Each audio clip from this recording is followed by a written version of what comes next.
This is super cool. Yeah. Well, it's my first podcast, Is it? I've done plenty of performing, sitting and talking and bullshit. So, Yeah. yeah. I think you're going to be a But it's natural fun. at it. Yeah. That's cool, I know we're man. going to have fun. Yeah. Dude, that's awesome. Yeah. Let's get into it. All right. Boom, it's Hot Mike. I got Jesse Lee sitting across from me. Hot Welcome, man. Hot mic. Dude, this Thanks, is man. great Thanks to for have you in here. Thanks for having me in, This brother. is awesome. Yeah. I'm excited. And we've known each other for a couple of years, but casually. Yeah. And shooting the shit the other night, we were thinking, man, wouldn't it be fun to just talk about the movies that we grew up on, specifically the sword and shield genre Yes. in the 80s? Yes. It's an iconic part of, a huge part of what was going on in the 80s with movies, I think. Mhm. Certainly for anyone who was growing up, if you were a young kid or a young teenager, or even some that were into their 20s, it was still like, a great escapist, fantasy realms that are just fun and cool costuming. And at the time, special effects that blew people's minds. Totally. That, compared to now everything's CGI'd, it's not quite the same, but, It hurts my feelings when people look at the special effects of yesteryear and they look at it through today's lens and they look down on it, where instead of being like, no, but for 1981, this was incredible. That was amazing. Yeah. Or even if, some of that, like, in Dragon Slayer, you can see where it's like claymation over green screen, blue screen, whatever stuff, which was a technique that had been utilized for already decades. They still did a really fantastic job. Our eyes are really aware of it because we're so used to everything being so exactly perfect that, animated characters in our video games look like it was filmed by actors. Totally. Because a lot of times it is. That's right? where we're with the kind of rotoscope technology and stuff. Yeah. So it is fun it's fun for me. I like watching that and going, wow, I remember when I couldn't it wasn't obvious to me. Yeah, that Totally. that's what was happening when they were doing it. You could see like some of the color was different, but also our TVs weren't quite as accurate back then. So not quite as sharp. Yeah. Which I like. Do you remember seeing some of these films? So some of the ones that we went through, you mentioned Dragon Slayer, Willow's one of my favorites. Yes. You talked about Neverending Story. Yes. Princess Bride. Princess Bride is fantastic absolutely one of my all-time favorite movies of any genre. Did you see any of these in the theater? No. This was all VHS and same here, and a lot of it dubbed off of like HBO or something. My grandma had HBO, so you have a great VHS collection. I've got one that's about probably rival the numbers and a lot of similar movies there, but most of mine are categorized dubbed off tapes that my brother and I have held on to for now 25 years since we got them. Those are pretty cool and special when it also includes like the commercials. Yes. In between the commercial breaks, and you get to see this like little slice of history. Right. Whether it's a Colgate ad or Gatorade, and you're just like, oh my God. Or cigarettes or something you don't see anymore. Yeah. Sure. Like, and we'd work so hard to quick and pause it. The commercial's coming on, because there'd be a little segue. We'll return to the CBS Monday Night Movie or whatever. Yeah. Quick pause it. We don't want those commercials when we watch it. But then in retrospect, it's like, oh, that's awesome when I have something that's like some Mystery Science Theaters that are like that, and it's on Comedy Central, and like a commercial comes on and you get even just a little bit of it, and it's like Patton Oswalt in like whatever 1994 doing something on Comedy Central. That's so like, cool. Commercial thing that just for the network. It's your little time capsule. Yes. From like that era of television. Yeah. There's something special about that. That is. That's unique to something like this, where I do love in these older VHSs, you get the trailers leading into it. All the previews of everything is really cool and fun to see, like, what they're oh yeah, that's what was going on right then. That's what was coming out next, right? And it kind of spark your memory about a whole long time period and not just taking you to where this one movie takes you necessarily. You're like, oh, this now takes me back to this whole couple years, and you can go down a rabbit hole in your mind of, oh yeah, like Loaded Weapon and Hot Shots right there. Yeah. I'm a sucker for nostalgia. Yes. Clearly. Obviously. Yeah.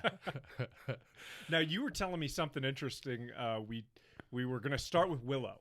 So I think that's a good starting point, because you had that the cool tidbit fun fact of kind of the connection of actors within this genre. Yes. So I mean, obviously there's the people that everybody recognizes with Val Kilmer and everyone knows Warwick Davis and knows the other things he's done, and some people do or may not realize or remember that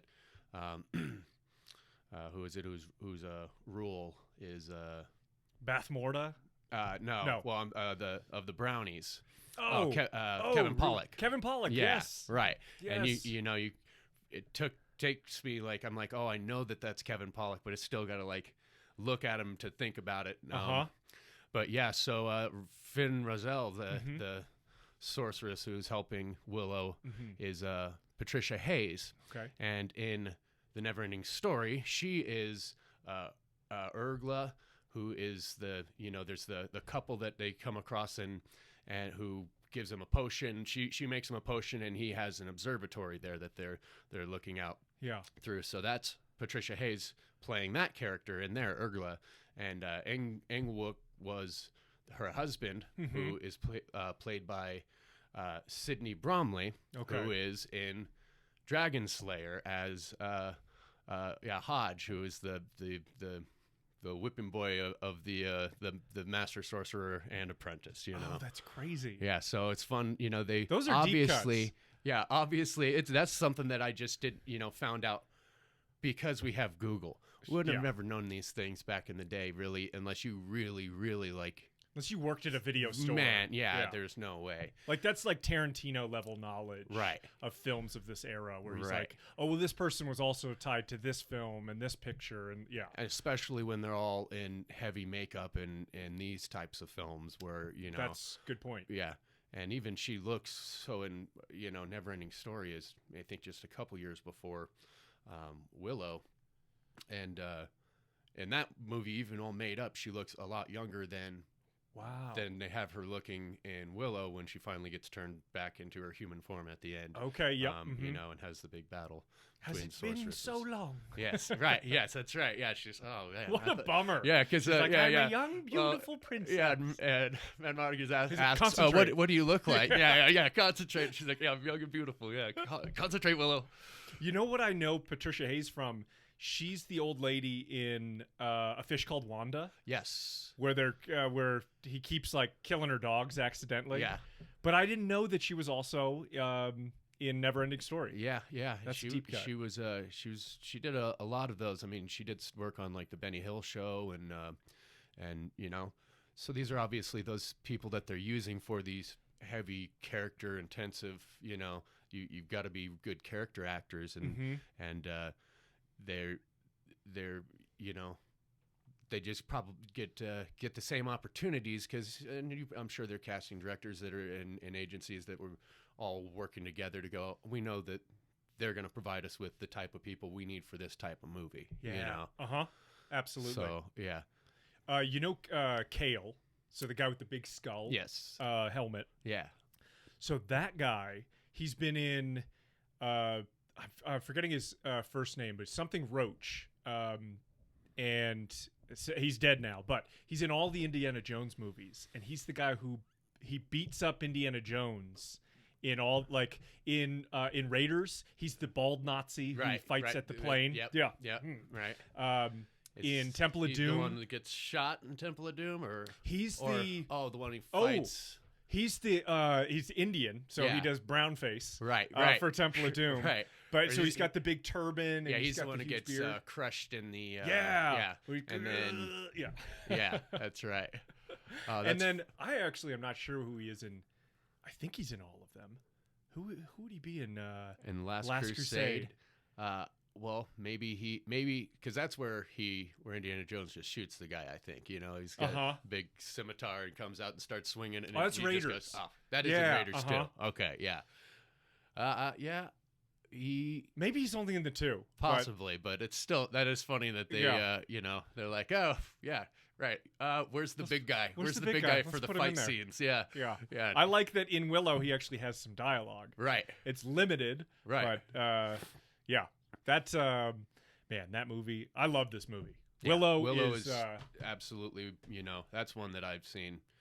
I heard that Disney many Plus dozens of times is thinking of like putting out a series on Willow. Really? Okay. Kind of, and I'm kind of like, just leave it alone, pretty please. That's a tough thing. Netflix did it for The Dark Crystal. Yeah, what are your feelings on that? It was, I loved it. Okay. I watched it, but they were really, really, dedicated to making sure that they did it right and kept it true to, the original vision and the style of how they did everything was the way that it was done, so that it's still, even though it's like, because there was one on Netflix for the Masters of the Universe, but all the animation is completely different than how it was. So it doesn't, it's like, all right, well, you're expanding on it, maybe on the, the canon of this world, but it doesn't feel the same at all. For the Dark Crystal, it absolutely did. And I loved it. It was just kind of just expansion of stuff going on as opposed to, it didn't feel like, we just need to create another outlet to make some more money off of this grab. brand. Yeah. Yep. Which that's what I do hate. And so that gives me hope, at least. And I guess I've intentionally stayed away from keeping up on the news or the development of this potential Willow project. But say Ron Howard's tied to maybe he's executive producer. Yeah. Then it'd be like, okay, well, at least now it's in the hands of the creator of the original. Right. He at least has the heart and soul of this. Although, as some people would agree and some people would disagree, that may not make much of a difference. For example, a lot of people would say, obviously, that the first 3 episodes of Star Wars were not, they were not as well received. When they came out, they were. I felt that they were. I went and saw all of those on opening night in theaters, and I liked it, but then I just remember there was so much backlash about it, and especially, certain characters being added in, or the way that Lucas reimagined and added in things to the original ones, or things that he wanted in there originally, but they couldn't do because it was they just didn't have the technological capabilities. So there are little bits of things or characters added, and like everybody hates Jar Jar Binks, I guess, so but then you've got people like Big Brian Thompson, my buddy, who he was we were talking about it last night, and he said that he thought episode 2 he liked better than Return of the Jedi, which is blasphemous to some people. Wow. Yeah. Wow. So that's the Attack of the Clones? Yes. God, it's been so long since I actually saw those. Yeah. Like I did kind of, the first one came out and I was young enough that it was so special to just be seeing a Star Wars in the theater. Right. That it blew my mind. Right. So other than the special edition that came out in 95, 96 or whatever that was, I'd never seen a Star Wars. I like in the theater. Oh yeah. I was too young. Yeah. But so seeing that, I liked it, and then Attack of the Clones, and I was like, man, this is a lot different. But he said he likes that more than Return of the Jedi. Yeah, which blew my mind. I'm shout out to Brian. Yeah, I'm not gonna hold it against you. Yeah, exactly. But that's what everybody's got to be able to feel different ways about it. So it's obviously it's not going to be for everybody when they make this, if they do the series on Willow, but we may not like it, but a lot of people may. And maybe a lot of people who are a lot younger who didn't grow up watching Willow like we did, or seeing it. Did you see that in theaters? What's that? The Willow? No. Even in a like I was probably theater afterwards, because we were crib or a stroller. I was going to say we were like little. It's 86, I think, or 88 maybe. I think so. And so I was born in 82, but so and I'm an 85er. Right. So we're close. Watching it all, just like but you on said, VHS over and like over this. at home. Totally. And that's the kind of the magic of. That's why I speak in movie quotes, and people are like, "How do you do that?" I'm like, "Well, because that's what we did. You put on your favorite movie, and then you watch that 100 times, and and if it meant something to you and it was fun, then it gets ingrained. I have a good memory for that stuff anyway, but repetition definitely does the trick too. Yeah, and you can just hear how that line is said. Honestly, the people I get along with most in this world are those who quote movies constantly. Yeah. That's how I think of the world. That's how I think of life situations and stuff. And it's not that like everything is like the movies, but they're always a reference point to me. Yeah. Where these overarching themes that you see throughout movies, like there's a reason that they are so impactful to people is because they're drawn upon real life experiences or real life emotions. So I'm constantly connecting it to these like I don't know if you get this like randomly throughout your day, like you'll do something and you'll have like a movie quote. Oh yeah, absolutely. Coming up where you're like, if I said this out loud, people will be like, "What made you think of that?" Oh well, it was this little thing. I saw that spilled Coke can, and I thought, I don't know. Yeah. Maybe I'll have a Coke, or you ain't getting no Coke. You ain't got no 50 cents. You ain't getting a Coke. Nice. And again, to like you said, it's the archetypal stories are.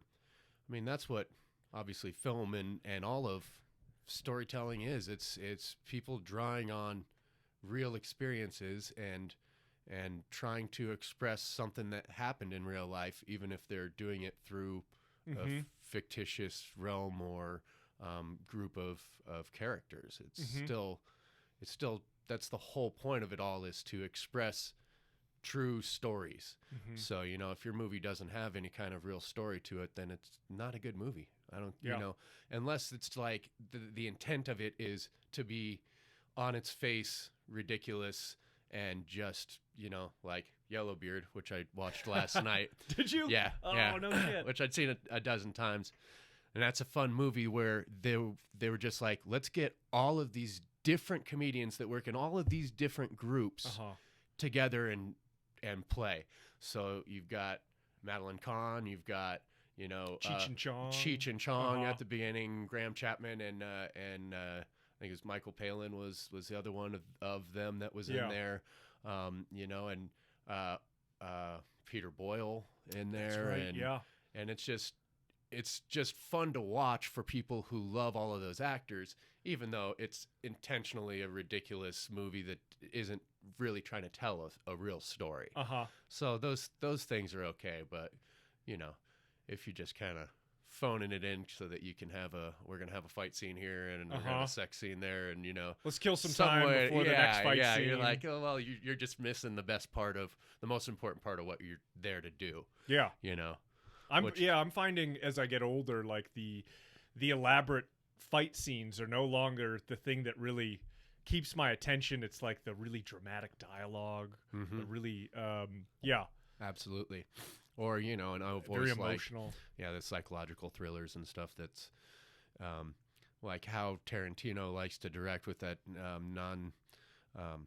non-linear storytelling is fun for me to watch and put pieces together as it goes and go, I know what's going to happen now. And like, let's see if I'm ahead of everybody else here. I picked up on these little subtle things where like filmmakers like that, every single little thing that you see has to purpose. do. There's an absolute purpose. There's nothing that was incidental. We held on that object for 2 frames longer than we needed to. And your eyes should be able to know, or if nothing else, subconsciously, it's going to impact that. Oh yeah, I remember seeing that. Or maybe the 4th or 5th time you watch it, you go, oh, I just saw that for the first time, and they were telling me the whole time. I can't believe I never saw it. I remember in being in the theater, seeing Once Upon a Time in Hollywood for the first time, and when he jumps out of the pool after the Manson family gal breaks through the window and she's in the pool thrashing around, he jumps out of the pool. I immediately grabbed Vanessa's arm, and I was like, flamethrower. flamethrower. I was like, he laid the seeds. You knew. Dude, I want to go back and highlight the Caddyshack quote that you did just because I said can of Coke. Absolutely. That was impressive. For anybody who didn't catch that, that was awesome. Yeah, you just and whipped out that quote. And that's another one that's just, to me, it's like just jam-packed. Almost everything in that movie. It's kind of like Tombstone, where it's like almost every line can be a one-liner, and something you can throw out at some point in your day.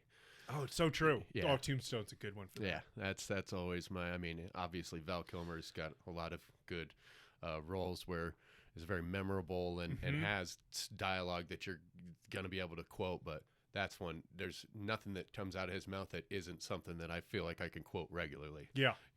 Totally. Well, you got the stash for it, too.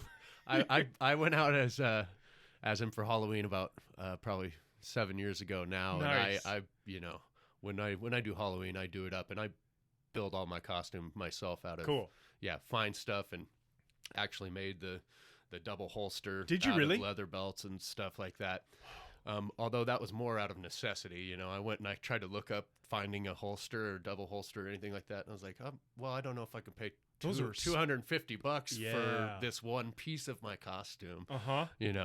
And I can make it for 10. That's really awesome. So I just watched the movie on my big screen and like, all right, back it up, and like reverse engineered how he had the straps laid together, and this is a thin string of leather to hold this, and it's fun. I like to do that. Yeah, and of course I had a little silver shot glass that I was twirling around all night long when I was going out, and I like to really have fun with doing that stuff. I get into character when I'm going out, if I'm gonna get made up, and it's like you gotta play that character all night. That's awesome. If I'm Popeye, I'm all night long. All night. Let me down, Olive. I like that. You got to do it. You got to dedicate to it. I feel like the lines in that movie, you're so right. Like, those tearaway calendars, like every day you tear it away and it's an inspiration or a quote or a piece of art. Like, I think you could have a line, 365 lines from that movie, and every day, like, you tear one off. Yeah, exactly. Skin that smoke wagon. Yeah, skin that smoke wagon. See what happens. You're just going to stand there and bleed. You're Daisy if you do. Yeah. That's just my game. I'm your hucklebearer. I love it. Yeah, I'll put you out of your misery. That's right. Say when. Say when. Smells like somebody just died. Jesus, man. Johnny. That one, so my brother's a year younger than me, and he's Johnny. That's his name is Johnny, and it's, but he is just you met him once here recently. I did. Yeah. Yes. But he is a madcap. He's just off the wall all the time, and so I use that entire line a lot. Yeah. Jesus, Johnny. Yeah, boys, even I'm afraid of what's going to happen to this outfit once Johnny's in charge. Yeah. Oh, that's awesome, man. Yeah. I actually, to tie it back to Willow, I was listening to an interview with Val Kilmer, and I think he's notorious for a lot of things, like for good and for bad. Yep. Like, I think he got quite a bad reputation for being difficult on set, difficult to work with. Not all the time, but there were some nightmare shoots. But he's also notorious for his preparation of a character and getting these little details down, whether it is around wardrobe, whether it's around accent, linguistics, things like that. He is such a professional when it comes to preparation. I thought it was interesting when he was talking about the sword play that when he was training for Mad Mardigan. Oh yeah, and he's like, I gotta be. Well, I'm braggadocious. I am the greatest swordsman that ever lived up here. And he's very capable. He might be the greatest swordsman, but he's like, how do we show that? I can't just do how they're teaching me swordplay. And so he started working with the stunt crew, and he was like, could there be a way that I twirl my swords or flip my swords or juggle? And that's where they came up with the he's got the around the side one, but before that last siege where they're all coming at him and it's basically just him defending inside the castle while Willow's trying to get up to the top where the trolls are. He does where he flips the sword around and just catches it. And I was just seeing that when I saw it a couple nights ago and I watched it again. I was just like, oh, that is awesome. you know, that took work and preparation to get that down. It's huge admiration for that stuff. I remember I would practice his sword play like in the backyard, like get the perfect side sticked for a broadsword, and then I'm flipping it around. I'm like, I had one that's, you know, obviously no edge on it that I got down in Tijuana, and I was living in San Diego, and would be out in the backyard with that thing for hours doing that, you know, which at some point paid off. To that point with when we're talking about like effects and how things were shot, in Dragon Slayer, I was really kind of impressed and also like horrified at some of these shots that they did with real blades in real fighting. You can see him taking chunks out of the post, you know, at the end, like in the very first scene when it's Tyrion, you know, is like he's the kind of defender of the kingdom who comes after the whole pack comes up to go to Cragmore and wants to find Ulrich to come slay the dragon. And he goes, oh, well, you think that, you know, hey, don't worry, I want the dragon dead too, but I just need to know that you're up to the job, you know? Okay, yep. And so he's like, oh, well, every time the sorcerer's always got to say, oh, no, well, when it's time to show, it's no, we don't give demonstrations. Oh, it's not the right day. The moon's not aligned correctly. And so he sends the apprentice up and says, hey, go get the blade out of the upstairs in the cask. And he takes it, and he's at the window. Is this one you're talking about? That's the one. Toss it down. And he throws it down, and Tyrion's hand is right here. And this is not a special effect. Here's his hand, and this blade digs into the post he's holding onto right here. What? Like, they really threw the blade, and then Ulrich, the old man, comes up to pull it out, and you see he's actually got to work it out. Like, they had a sword thrower who's like, hey, you better trust me. You don't move, you know, if you want to get this shot. And stuff like that. And then at the end when he's battling, and I'm just watching, and I'm seeing these chunks coming out of the post where he's dodging behind as Tyrion's swinging at him, and I'm like, they're using like maybe not sharpened to a razor's edge, but sharp enough swords that they look real and that they're doing what could a change sword your life. would actually do if you misstep on your blocking. You know. So that was one thing that I was really impressed with, and then it just kind of made me think about what it must have been like trying to work on movies like that in, you know, 1981, where it's not there. Yeah, and these are the actors doing the stunts. They're not a stunt man or stunt double. You can see their face while it's happening, and it's kind of a greater admiration for it. Yeah, there's no CGI putting a face, the actor's face over a stunt man. Yeah. It's like, no, you guys had to do this. Yeah, and that's what this is, talk about the dedication. It's like for music, to have been a famous musician in the 70s or before, you really worked your whole life to hone this craft and know all of this and be that good. You had to be that good because it was about reproducing it live or doing it live more than anything. And when you recorded, the technology wasn't there to fake it either. So you still had to record it right live in the studio. So you couldn't correct all your shortcomings. That's right. And you just couldn't have them. Right. You couldn't have them. You would never make it if you were. I mean, you could maybe write if you wanted to write, but you can't. You're not going to be a performance artist. You're not going to be, you know, a rock star. And then more and more technology is like, you know, our savior and our agent of our impending doom. Yeah. You know, like makes it weaker, but it also makes it so it's like, well, more people have the opportunity. So you're going to see more artists come out that, you know, you can actually get some real art out of that never would have done it before because they're not going to spend their entire life dedicated to getting that good without the opportunity of going on Google and, you know, for a musician now, anybody can learn 1,000 songs on guitar because you can get the chords and you can cross-reference against 8 people's chords, 800 people's chords till you get the most accurate set. Back then, you just had to listen. Yeah. And if you were lucky enough to have a tape deck to rewind it back and push play again and listen and go, oh, that doesn't sound exactly right. You just listened, you know? So it's it's fun to watch, and I appreciate a lot of, like you said, nostalgia is a big thing for me, partly because I just have so much more respect for how much more difficult it was to do all those things back then, and the dedication that everybody had to have. So it's something I love to see, and that's part of why it's great art. Yeah, absolutely. Yeah. Well, you mentioned 1981. I think that's a good segue into Excalibur. Okay. Do you remember this movie? I do not. I didn't get to watch this one. I was talking with you were talking Dragon Slayer, about and I didn't get a chance to watch that one because I sadly don't have that in my collection. Right. I know I saw it back in the day, but even you telling me things, I'm like, oh, that's familiar, but man, I kind of forgot about this element or that character. But Excalibur, I think, is an interesting one. Right. It's kind of I want to even say like it's a real heavy metal type movie. Yeah. Like it's not like literally and figuratively. Right. Literally they're wearing that looks like real armor. Shiny, heavy armor. Right.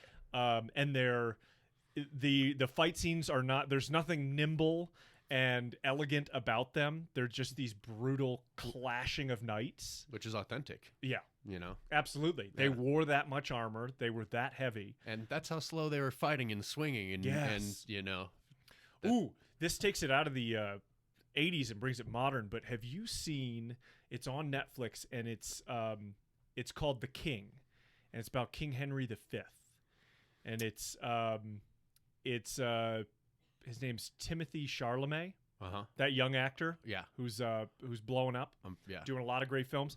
Well, he plays King Henry V, and it's a modern film, like it was made in 2019 or so, but it's about that era and that style of knighthood. And you see, like, it's not graceful, no, but it's fascinating to watch because you can tell, like, oh yeah, this is practically how these guys would actually engage each other. Right. It wouldn't be as flashy as we like it to be, you know, when we're watching, you know, Vikings or, you know, or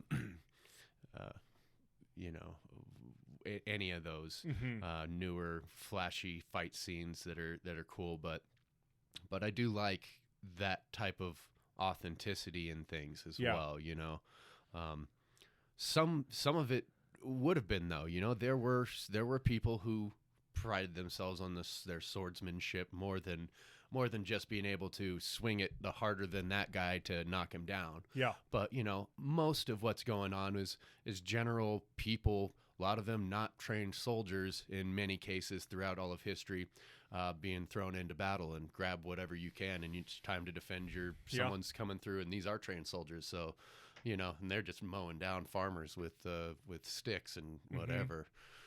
So it is kind of cool to see. But then you said heavy metal too. Yeah. And as I was looking through, because, you know, I was like, all right, what are all the Sword and Shield movies? And luckily Netflix and Prime will do some of that work for you. Nice. Since you like this, you'll also like this. And it's like, oh yeah, okay, that's the next one I'll watch. But heavy metal came in as that, and I didn't know that I would consider it inside of that realm, except for maybe the one you know, sub story inside of it, where you know, it is all are kind of medieval looking, and you know, they're riding on the birds and all that stuff. But also, that's cool just that ties into it. Yeah, also just a great movie that also has, you know, all these other ties to other things. There's the one story about the cab driver in New York in a futuristic setting who's basically got to save the world, and, you know, runs into this girl who falls into his cab, and it's like, that's the Fifth Element, right? Yeah. And it's like, you know, it's not been ever admitted, but there's a lot of some inspiration. Luc all Besson of these things. had That's another movie it. that to me was just iconic from that time, not only for its soundtrack, but for that it is stories, and even they're little self-contained stories. It's almost like Ballad of Buster Scruggs. It's like they're tied by a theme, you know, not by, you know, not that they actually have anything to do with each other. There you go. And but it's just another movie that through time has influenced people, like Legend.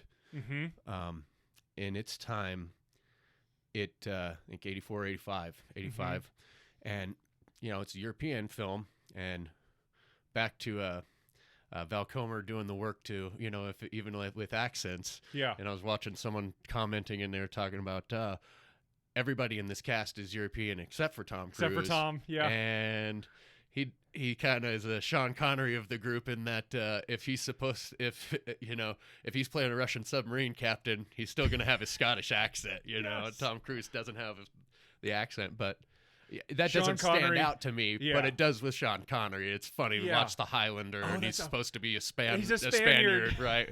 It's like, yeah, boy, what part of Spain? Right. Hunt Spain for Red October. One ping only. One ping. One ping. Junior. Which okay, well, that one's okay. But I love that. That's fantastic. That's a good point. Yeah. But Legend was. They have like 4 different versions of release now. There was the original director's cut, which had a totally different score than what most of us saw in America. No way. Because they screened it first in America to test, to test it, and they were like, okay, it's way too long. So he cut a bunch out. Then he brought it and screened it in Europe with the soundtrack still from the original guy who did the score out there, and kept that version there, but then cut out another 20 minutes and had Tangerine Dream do the score in America. So people in America, that's what we grew up watching is the shortest version with Tangerine Dream. And the European and the director's cut that you actually get, far longer. I think like 40 minutes longer. Yeah, because this is only it's a tight 90 minutes or something. Yeah, I think it's 1 hour 19. 1:19. Okay, yeah, okay. I think. It flies by. It does, and they really did a good job of that. The other one, he made it more like an epic, and that's what he still loves. And the other, I was watching just parts of it, and it has an alternate ending where what American audiences don't like, where the hero and heroine don't end up together. Where she goes, okay, well, now I got to go back and be a princess. I finally am ready to accept my my duty to be the princess. Bye. Yeah. Wow. To American audiences are like, what? No! Like a dodgeball. In the end, they're supposed to lose. In the original movie, that they don't win. Yeah, they don't win at the end. And then people were like, no, you can't do that. That's terrible. No, I would never watch this movie a second time if that's how it ends. It's like, wow. Oh, well, all right, well. That's us Americans. We got to give you, got to make everything nice and wrapped up in the end and make you think that life's always happy. And that's exactly the opposite of the point of Legend, is about duality. Mm-hmm. The whole thing, even it was light and the dark. It was even billed that way. Yeah, it's like it's all about light and dark, and your innocence is doesn't mean that it's not hubris and that it's not what's going to potentially take down the whole world. And even their characters that are somewhat, she's kind of portrayed as like she's pure, but when you're watching it, she's not. She's haughty, and she wants what she wants. She's a princess, and that's why towards the end of that, when he gets her she kind of succumbs to the dark side and becomes like the dark version of herself. Yeah, right? They have their dance together. Yeah, where she dances with her dark side and then becomes it. And then even still, once she sees him, Tim Curry, as the Lord Darkness, who is not the Lord of Darkness, who is not the devil, because right before that scene, he has a dialogue with the devil? His master. Oh. She said, I'm infatuated. I'm drawn to her. I don't understand it. Nothing for a long time has been able to hold me like this. Well, what do I do? And said, seduce her. And so, yeah, he's not the devil. He's just Lord Darkness. Which is a big misconception, because he looks like what the general, and really even since the medieval times, like version that we've created of what the devil looks like, with even though he doesn't have a tail or a bifurcated tongue, he's got the horns and the red skin and the goat legs, because we're the Christian church was trying to vilify pagan gods and to turn people away from their secondary or secret religions. And he actually, man, that's just, that character though is like really the most iconic, like visually. I even feel like that, back to it having influences on 2 decades later art, that in South Park, that their Satan is actually supposed to be Tim Curry's darkness. Is the darkness. That's what I think. I mean, I tried to look it up and see if anyone could verify that, but he looks exactly like this character, this version of the darkness. He doesn't have the tail. He's got the goat legs, the big burly red big horns, and the fang teeth, and really talks like him too. Yeah, sure. Certainly they were influenced by Legend. Absolutely. Certainly they Trey grew and up Matt absolutely. Absolutely. I'm sure. Man, that is a good point. Yeah. Yeah. That's a huge influence. Yeah. You're blowing my mind about the multiple versions, which it shouldn't surprise me because it's Ridley Scott. Right. Almost every project that guy's done has multiple. Why is that? Why do you think that his career has been? I think that he just has, the story he wants to tell is bigger than most people are ready to hear. Yeah. So he'll create what he wants and then have to whittle it down to what people are ready to take on or accept or absorb. Certainly that was the case with Legend. But whereas opposed to like Tarantino is notoriously like, there is no different director's cut for Pulp Fiction. There are no extra scenes because he filmed exactly what he wanted to film. Yeah. It happened to be, he already had it visualized to the way that people are going to immediately go, yes, everything was exactly how I want to see it. But, I think that Ridley Scott just imagines more of his realm than everybody else is ready to imagine, maybe.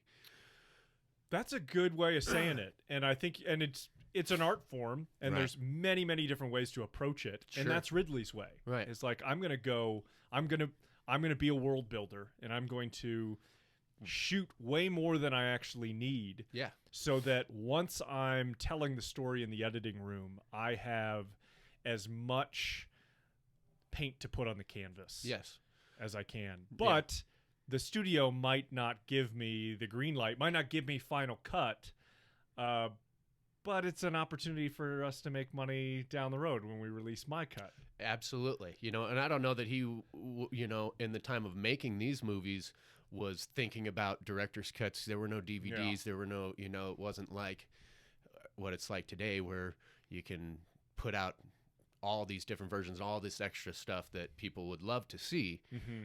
But certainly, and again, I'll probably regularly refer back to an analogy for music, because that's what I do is when you're writing a song, very rarely do you write exactly the song you want the first time you sit down to it. Yeah. You write out parts and you write with it and you put stuff in and then you play it for a while, and it's like how stand-up comedy goes when you take it on the road. You write bits and then you take them out and you try them on people and you see what did and didn't work. And okay, now let me turn this and change this. Oh, let me cut this. Oh, this section is too long. I need to trim that down. And it's just sometimes art just needs to take time to develop into its best version. Yeah. So, well, I feel like I didn't give you the appropriate intro. You love pop culture and you love cinema and stuff, but really your background is in music. That's what I've been doing for the last 15 years. Yeah. But it's in all of that. I played music my whole life, and I have musicians in my family, but they also constantly quoted Monty Python. So it's all film it's all in there. Comedy, especially stand-up comedy, has been a huge part of my life for 25 years, just being a fan. Yeah. And Dana Carvey said, all comedians want to be rock stars and all rock stars want to be comedians. So it's like all the musicians I know, when we're on stage, we're constantly cracking jokes. Yeah. And then all these comedians that I meet would love to be able to play music, but maybe can. Some can and some can't, but those are two disciplines that are very similar in how you develop your content, and I love it. I think they go hand in hand. Yeah, I'm a huge comedy nerd as well. Yeah, it's such an important part of my life as far as following different comedians. Yeah. And even kind of the boom of podcasts. Listening to comedy oriented podcasts is such a chunk of my content that I consume and love. Yeah. It's so important to me. And what you were saying about how, like, taking a bit, you could write down a joke and in your head you think it's the funniest thing ever. But you have to, there has to be an audience participation. You can't just be yelling this into the void and say, this is funny. If you take this out and you keep trying this joke and you're not, and it's dying every single time you are bombing with this bit, it's not the audience's fault. No, it's like you have to respect the process. Yeah. Mm-hmm. Sometimes you just got to change two things around. You need to pause here. You need to cut this word. You just need to tweak the viewpoint a slight bit or something like that, and then it'll kill instantly. Yep. But then sometimes you'll hear, guys that are like, I've tried that for years. That bit has never worked until just now, and that's on their live recording. That's because they're so dedicated to a bit that they wrote because they know deep down this is funny. It's just going to take the right time and place for people to respond to it. Yep. And then you get it on the tape with everybody laughing, and then more people can be like, okay, that is funny, even though every single person prior to that was like, I wouldn't know, or maybe it's just the region you're in sometimes. Not everything plays to everybody again. Yeah. So now with Legend, do you have a favorite version? Like, is there one? Yeah, that's the one that we had, with the Tangerine Dream soundtrack, which is more like synthy, which you wouldn't kind of think. Yeah. It's more like pop music kind of than a traditional score is. It does for have a some fantasy pop in it. movie, Like the end credits are that. Is your love strong enough? Yeah, and there was a video for that where I can't remember who was singing it. I know the lead singer, Yes, was one of the guys. They did two songs that were actual just songs and not part of the score. Yeah. And they had a video for that where it's like her running pre the dark engagement or whatever, like running through the darkness area, and he's just in the front of the screen, and she's running around and stuff like that, and in a typical 80s kind of ballad look for a video, how it's like, oh yeah, it's a lonesome guy standing there, and then the video that it was for the movie for going on in the background. That's awesome. Yeah. But that's just because that's what I grew up on. Not that I don't appreciate what the director's original vision, that you gotta go, okay, that's what it's supposed to be, so you should know it for that. But when you're used to seeing something a number of times the way you've seen it, it's like, working at the bar and someone comes in and they're more experienced at how the flow of the thing should go, and they move one thing because it makes more sense for it to be in the place where they're putting it now. Yeah. But you've been reaching for that bottle in the same place for 10 years. You're just like, what? Frustration, like, oh, that's not what I wanted. Yeah. Even though that's actually better. So interesting. I'm very intrigued, and now I have to somehow track down the director's cut. Yeah. Because I want to see an expanded version. Yeah. Like, I do love this film so much, but I love the version that I know. Yeah. So I know it'll be challenging, but God, if I can see more footage from Legend, I'm in. Yeah, absolutely.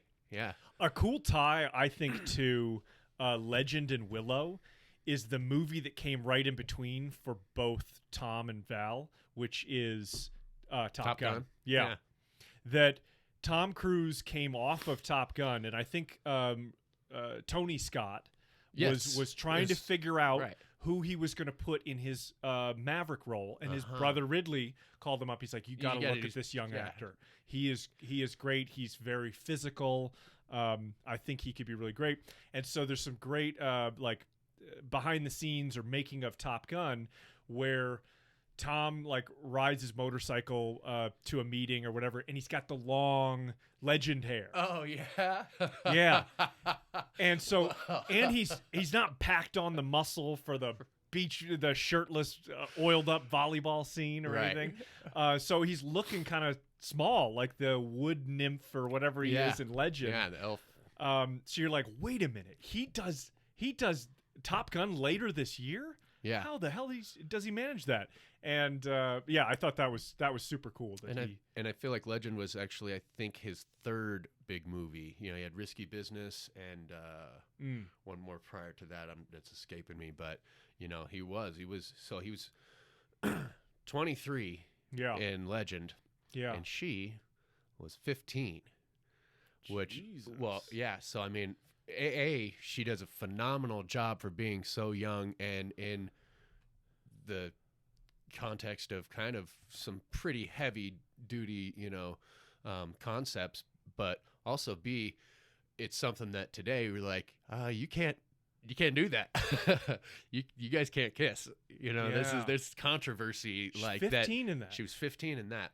Then however was, many years Ferris later, Bueller? I think 3 or 4 years later. Okay. So she was actually playing her age in Ferris Bueller. Well, which not that she Interesting. wasn't playing her age here, it just was never addressed how old this princess is. And Ferris and Cam are in their late 20s, right? I believe. Yeah. Yes.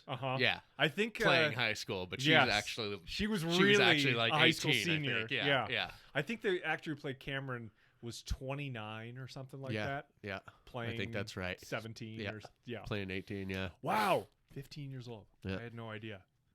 Yeah. Apparently, Val and Tom didn't really get along on set of Top Gun. Right. But I think it was just kind of how serious Tom Cruise was, and he really saw himself as a loner. So he treated the rest of the cast that way too. Sure. Like this kind of, you don't get me, man. Well, and that's his character in the movie too. Yeah, he was like, I can't be all chummy with you guys. Yeah, I had my wingman. That's it. He's the only one for me. Yeah, he's the only one who can back me up. Oh, it still breaks my heart. Yeah, but Val, that hurt Val's feelings because he's like, I want to be buddies with this guy. This guy's a cool young actor or whatever.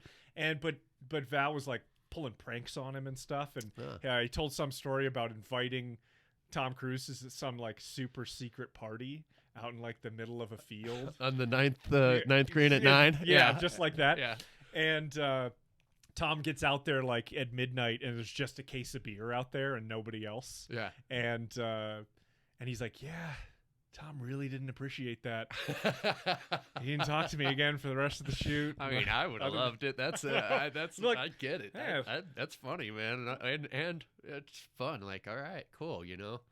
I think it's cool that it's almost like I almost see it as the centrifugal force thing, like the balls that you drop and it clicks and then the other one clicks on the other side. Newton's cradle. Newton's cradle. That's what it's called. Yes. Nice. Thank you. I feel like that's how Tom Cruise passed the ball to Val Kilmer. And 5 other people have to touch it doing first. your own. Yeah. Now you gotta go on and do your own sword and shield. And, yeah, so I believe that's what Val did right after he did Top Gun. Yes, sure. He went on and did Willow. Yeah. Well, Willow, even more than Legend, because I did love Legend, and it was,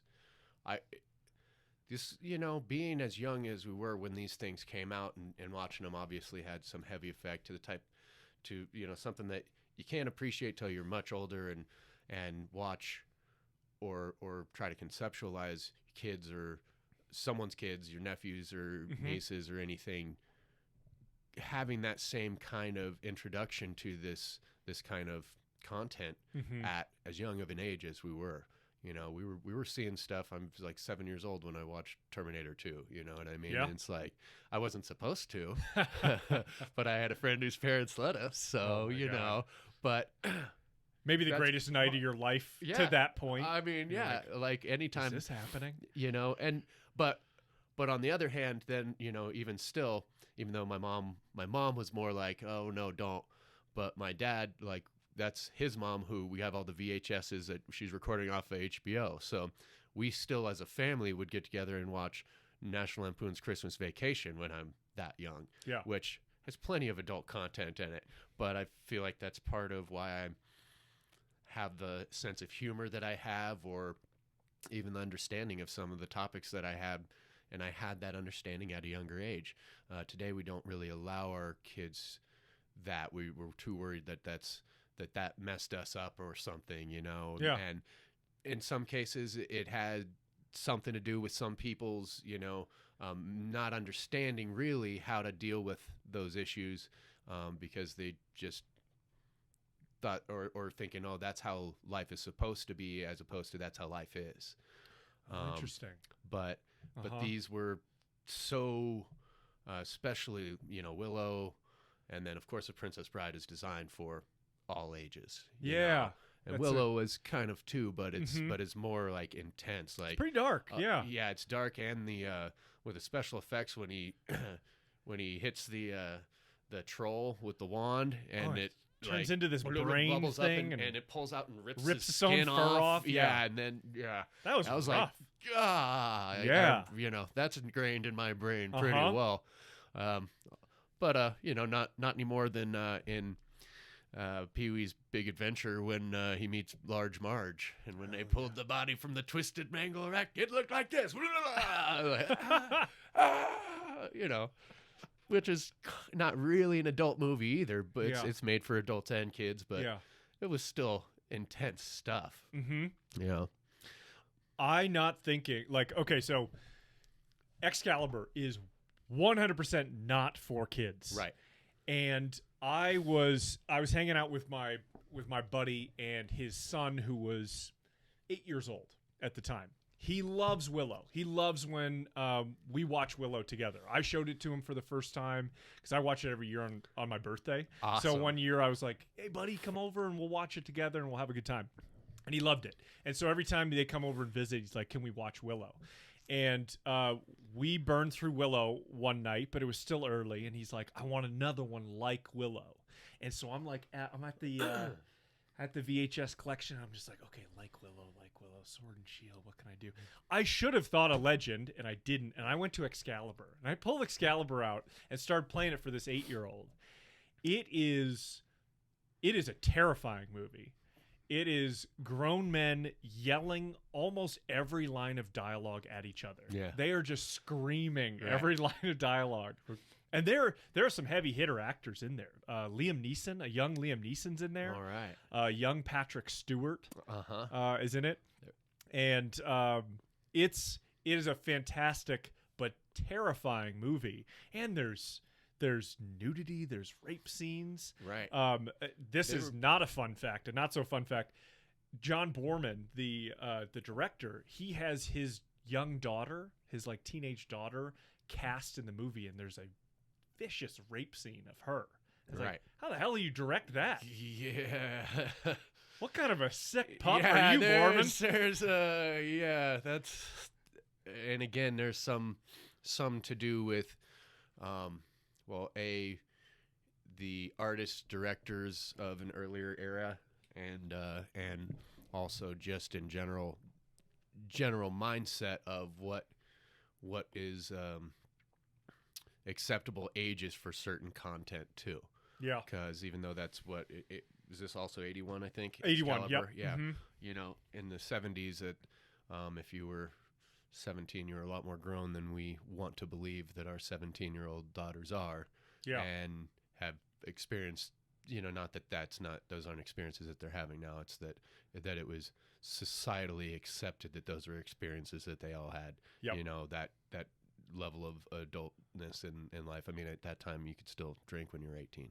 Yeah. You know, so it's like, I mean, and their parents were people who fought in wars where it was, you know, or their parents or grandparents lied about their age when they were 15 to go be in the war because it was a thing that was, you know, a not to get into a political thing about what our wars are like now, but for sure is undeniably a duty to your country and the world at those times. You know, so people, we're just, our generation grew up in a time where the world had made a big switch from, at least our culture made a big switch from what we had to do to survive in our society to what we got to do because our grandparents survived. Yeah. You know, And so that's, we kind of let ourselves try to be a little younger longer. And Boy, I love it because that's what I do. I mean, I'm still like, I do plenty of grown up things, but I have the most fun being like a kid. Yeah. And that's what people like the most when they're around me, is me being like a kid, not me being an adult. Yeah. No one likes grown up Jesse. That's not fun. That's not fun. I don't know. The guy He's has to come work out sometimes. the guy who has to tell you to do the dishes, no one wants him around, you know? But he's got to do it sometimes, but you'd rather the guy who just wants to dance around on stage and let his hair blow, Hell yes. And smile and have fun and spout movie quotes, Yeah. Yeah. That's the way to live, man. I think so. Well, and you got to have both. Yeah, duality. Absolutely. Yeah. And I certainly I seek out those things that make me feel that playful nature of being a child. Yeah. Like I can't say that I truly enjoy being an adult. No. I don't know that anyone probably really, most people probably never have. It's just something that's like, in the olden days, you were hardened when you were 11 years old, and get ready because life sucks. Go to work. Yeah. All right. Yep. You're right. Life sucks. I'm going to work. Uh-huh. And 11-year-olds who had to be adults, and very few people in our society have to live quite that way. Or not. I won't say few people. I will say a lot less than. Yeah. It used to be just a natural part of who we are, is like, just like anyone else. In the Old West, do you think, no one's hanging out doing anything? Why do you think everybody's like, once they get out on their own, is looking for the easiest way to do nothing? Yeah. That's why you had outlaws and, people just trying to find a way to make whatever money they can. If, you had former lawmen who were like, it's time to retire and open a brothel / gambling house, or go hunt people down and just collect bounties, stuff. It's like, I've been doing the right thing, but the right thing it's not the easy thing, and doesn't take care of what I need. Yeah. I'd rather just live off of room service for the rest of my life. Uh-huh. Which is kind of what we glorify Tombstone and Wyatt Earp and all that, but those were all guys that, yes, they were lawmen, and yes, in those stories they're standing up for the right thing, but not as many people realize that that's what they were doing. Is, it could be argued that they're taking advantage of the lesser strengths of people, because that's what they came out to do. Let's start a brothel and a casino. Yeah. Let's get people drunk, and they'll lose their money to us gambling, or spend it on the girls. And I don't know what you know about brothels, but I'm pretty sure that not very many of them have people the owners are not as kind to the working girls as the working girls deserve. Yeah. So there's kind of nefarious individuals that we're, making heroes out of, but you just had to. That's part of life at that time. Sure. You didn't have the luxury of everybody wanting to be, virtuous. Yeah. That's why there was so much importance on it. Mm-hmm. Yeah, agreed. Man, I think we've stumbled upon our next topic.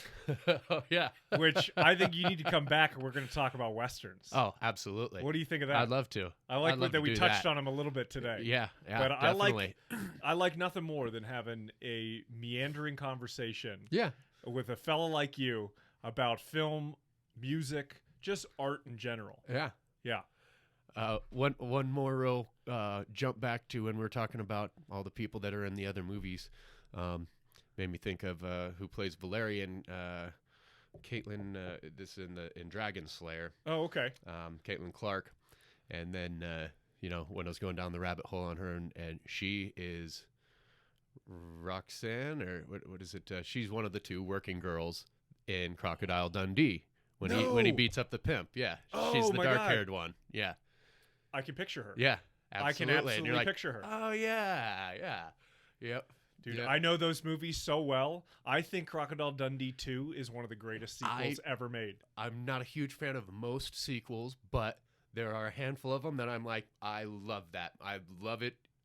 If not more than the first. Well, the fact that the first one is you start out in New York and you're with her and she's getting the assignment for the story, and then they go to Australia. Right. And you have the whole second acts in Australia, and then you come back to New York City and you get the whole fish out of water tale. Right. Fun. It was great. It was so successful. You can't have the second film without the brilliance of the first one. Right. But I love that you start in New York. Yeah. And he's fishing with dynamite. Yeah. Out in the Hudson Bay. Uh-huh. And you have your little New York saga, but then they go back to him being in his element. Right. And now he's fighting like Colombian gangsters, and they're in the outback. It's like, this is where I love you, Mick Dundee. I love you in your element, right? Not the fish out of water. Although I mean, there's so much of the funness of, some of the best funny circumstances in the situations. Him not understanding that, that these girls are not just nice young ladies out on the town looking to meet a nice gentleman, that they're working and this guy is their boss, their pimp, beats them up, or there's the guy in the Hollywood party sitting there and he's doing lines of cocaine and he's like, thinks he's all stuffed up. Yeah, you're stuffed up. He's like, you're doing it wrong, mate. Throws it in the water and like, put this towel over your head and just breathe in nice and deep. Yeah, like the guy's like, okay, yeah, sounds good. That's how they say hello, and he's from Australia. I should remember to go there. Yeah, that's amazing. He grabs a crotch. Yeah, I love when he can't get his bearings because it's such congestion on the streets of New York that he just starts climbing over the pole, people. And right? Yeah. Oh yeah, he climbs up the pole and the cop comes. On the horse. Yeah. Yeah, that and. Oh man! It's for washing your backside. Yeah. We've got two dunnies in here. Two dunnies. You'll figure it out. Yeah. No, that's a bidet. Yeah. Yeah. Oh man! But the second one is so much fun that you're right. There's so much that happen. I mean, you get the whole. That's not a knife. It's just a knife. Yeah. A lot of the funny, like really memorable, like jokes happen in New York. And the action and the stuff where it's like, yeah, that's what I imagine an Australian man is, which I've got a buddy who's from Australia that were,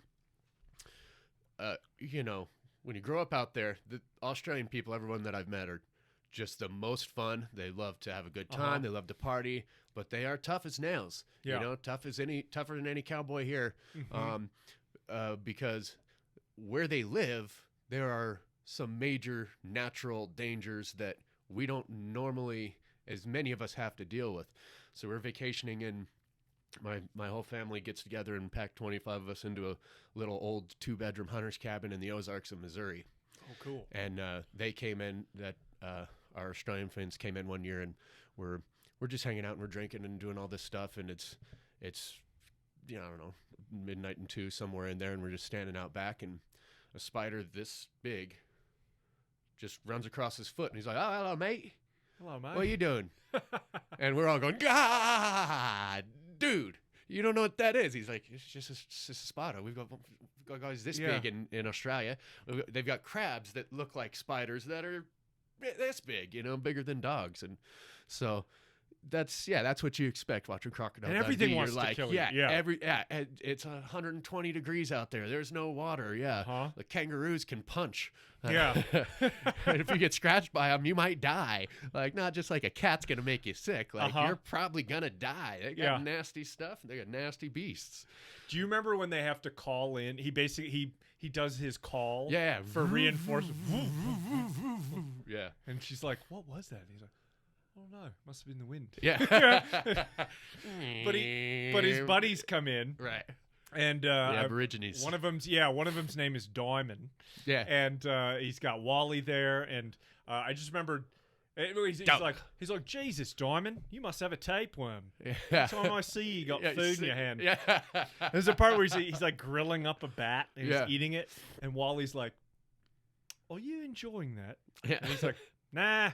needs garlic. I think it's his only line. They got the jeans on. Yeah, they're like the actual Aborigines tribal, like, and he's got jeans and like a Rolex on or something that he picked off somebody, and it has one of the best fake. I'm not even gonna say spoilers. Who cares? This came out so long ago. Right. It's one of the best fake outs. Like at the very end of the movie, he's been shot. He goes over the cliff, and they run up to the cliff, and they're standing over it. And then the Aborigine comes in, and he stands next to him, and they're tearing up, and they're so emotional. He's like, "If Mick wants his clothes back, he's going to have to climb down there and get him his bloody self." That's right. It's like, what? It's kind of the same Mick's shot clothes. as in. I think that's in Last Crusade, Indiana Jones, where after the tank goes off and everyone's down there, and Sean Connery's tearing up. I never told him, and then he comes up and he's like, "What are you guys looking at?" Yeah. My boy. God, it's so good. It is. Jesse, this has been awesome, man. Yeah, well, thanks, man. Let's do it again. A blast. I would love to. And I think Western genre would be a fun one. Let's do it. I live my current life in a lot of honky tonks and with a lot of cowboys and Western folk these days. So, aside from my movie knowledge, there's a lot of stories that I hear from these people who've been working this land for 10 generations, that their grandpas, been farming here or ranching here. And so it's kind of fun that I get extra context to apply to these movies that I see that I've always loved. Hell yeah. Yeah. Oh, man. I can't wait to hear these stories. Let's get into it next time. We will. Jesse, this has been a pleasure. Thank you, brother. This has been Hot Mike, and we're out.